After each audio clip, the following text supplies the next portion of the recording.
So, I saw a post recently and it got me thinking. I'll figure out how to put it somewhere up here. And it got me thinking about the perfect one for you. Like, what does that mean, really?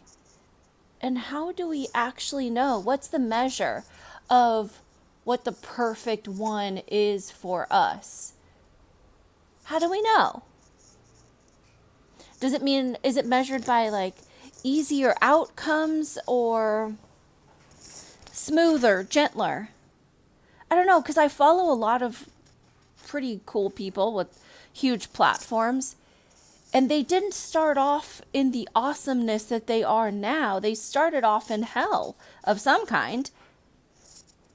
I started off in hell of some kind. And my husband, and we've been married for 26 and a half years now. So we've been together for 28 years. I'm only 29. I'm just kidding. So we've been married for a really long time, by all accounts. Getting married at 19, we should be divorced by every statistic on planet Earth.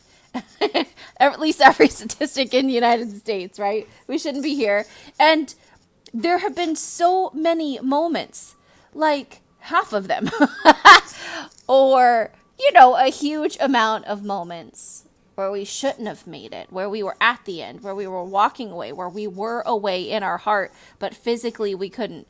And maybe for financial reasons, maybe for, kids, maybe for home, maybe for just life. I don't know. There are different reasons why we haven't been able to completely just leave the situation and find the right one.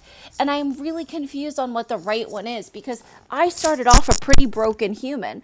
I started off with no voice, only a soft, gentle, kind one, right? And not anything that was real. It wasn't real. It wasn't like how I really felt.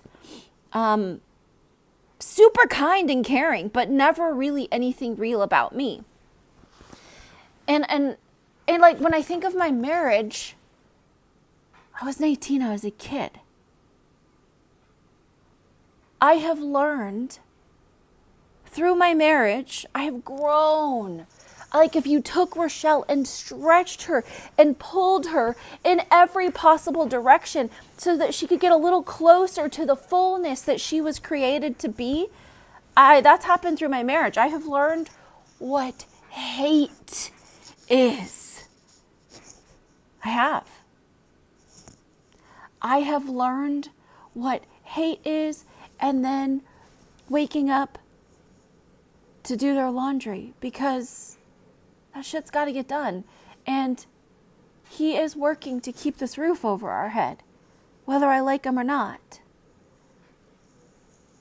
And I've learned absolute devastation and sadness from a person's words, from a lack of follow through with their words, through actions that I thought would never be done to another human.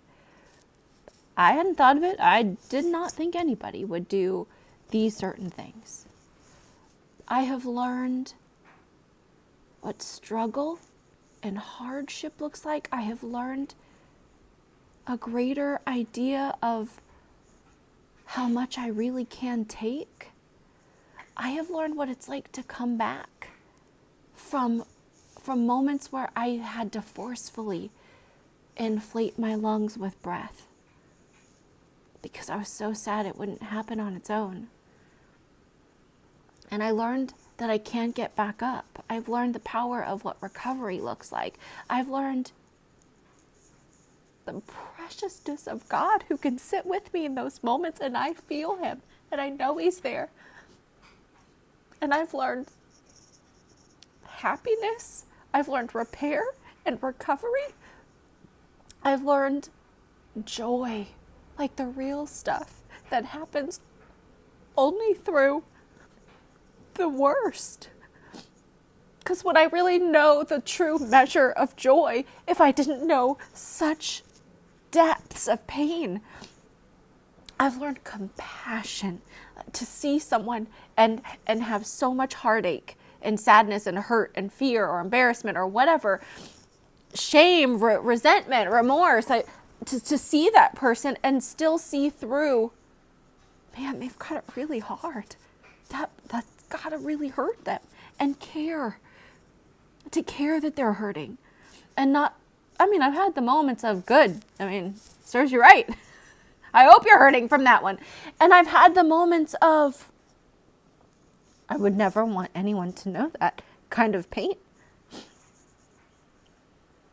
Like, I've grown in my capacity to meet you and to love you and to be there for you.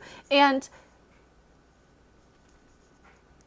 it pushes me, this relationship pushes me into my recovery action steps. A grief recovery method pushes me into my relationship with God. I believe in God.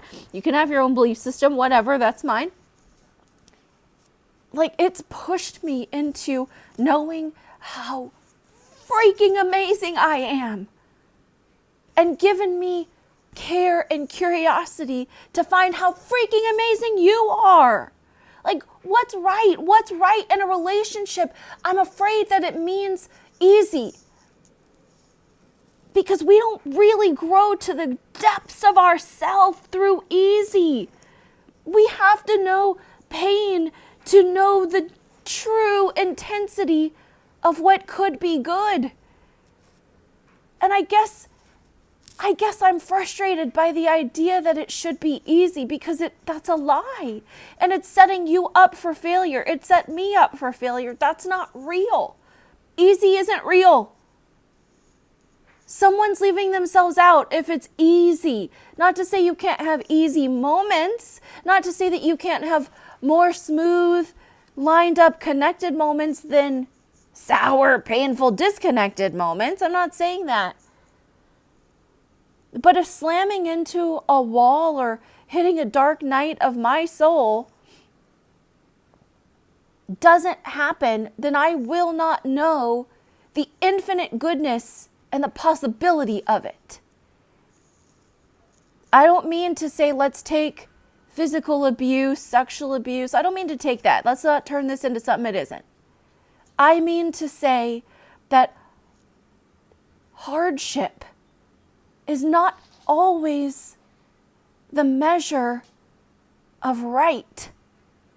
I guess the absence of hardship is not, it shouldn't be, I don't believe, the measure of right.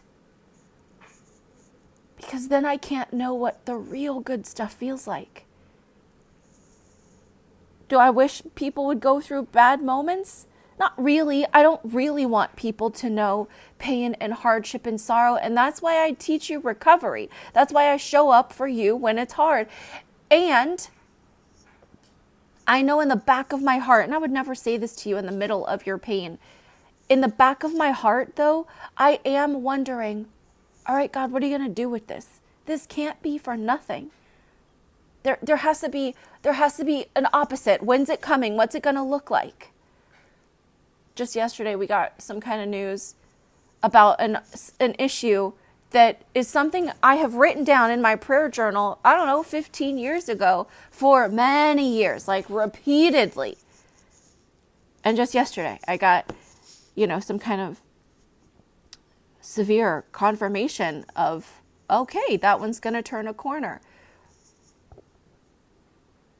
I wouldn't know that relief and how sweet that could feel if I didn't also know a good measure of pain.